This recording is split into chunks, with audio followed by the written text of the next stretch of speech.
हजरात, इमाम मुस्लिम रज़ियल्लाहु तआला अन्हु को इब्न ज़ियाद शहीद करवा देता है।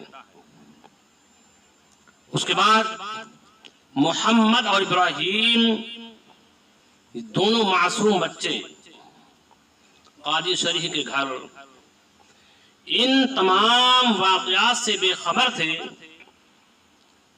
जब इब्न ज़ियाद कत्ल इमाम से फारिग हो चुका तो ऐलान कराया कि जो मुस्लिम के मासूम बच्चों को जो कूफा में रूपोश हैं पकड़कर पेश करेगा बेपनाह इनाम पाएगा। कादी शरीह ये ऐलान सुनकर बहुत परेशान हुए।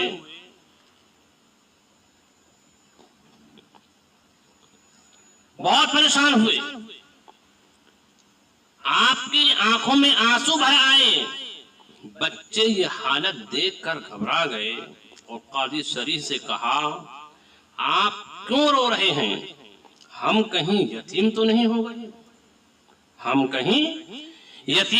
हो गए? क्या कूफा में हमारा कोई नहीं रहा? क्या वालिद हमें बेसहारा छोड़कर चले गए?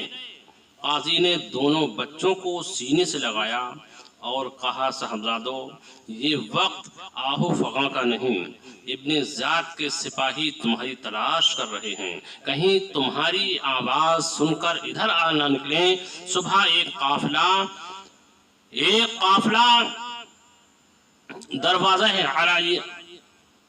दरवाजा इराकीन से मदीना मुनव्वरा जा रहा है, उसके साथ तुम्हें कर देता हूँ।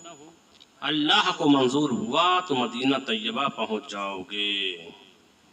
कादी शरीह ने अपने बेटे असद को बुलाकर कहा, जाओ इन दोनों साहबजादों को बहिफाजत काफिला के साथ मिला आओ।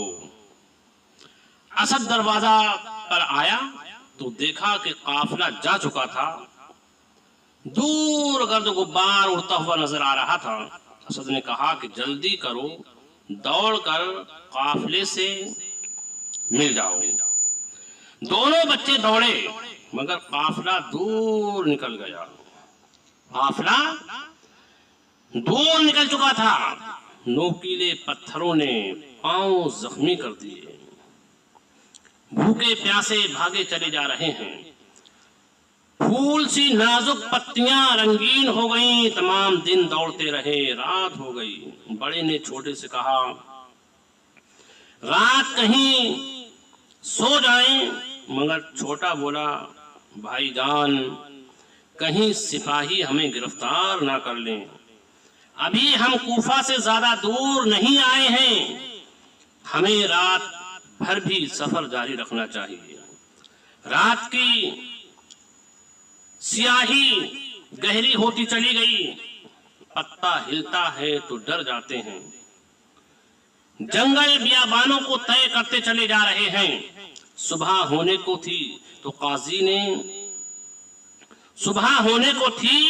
कहने लगे कि हम यकीनन कूफा से कहीं दूर निकल आए होंगे। मगर जब सुबह का सूरज नमूदार हुआ तो देखा कि कूफा के मकानात सामने नजर आ रहे थे। छोटे भाई ने कहा, रास्ता भूल गए हैं। भूख और प्यास की शिद्दत से निढाल हो गए थे। चमनिस्ताने नबवी के महकते फूल मुरझा रहे थे। कहीं छुपने का इरादा कर ही रहे थे कि एक जालिम सिपाही ने पकड़ लिया। दोनों लाल इब्न ज़ियाद के दरबार में सहमे खड़े हैं। इब्न ज़ियाद ने हुक्म दिया कि इन्हें जेल खाना भेज दिया जाए और खाने पीने को कुछ ना दिया जाए। जेल का दरोगा मशकूर निहायत नेक तबीयत इंसान था। आधी रात को खाना खिलाकर कादसिया की राह की तरफ ले गया और अपनी अंगूठी देकर कहा, सीधे कादसिया चले जाओ, वहां मेरा भाई कोतवाल है, उसे ये अंगूठी देकर सारा माजरा कह सुनाना। वो तुम्हें किसी तरीके से मदीना पाक पहुंचा देगा। यहां मुझ पर जो गुजरेगी मैं उसे बर्दाश्त कर लूंगा, मैं उसे बर्दाश्त कर लूंगा। लिहाजा दोनों बच्चों को रवाना कर दिया जाता है।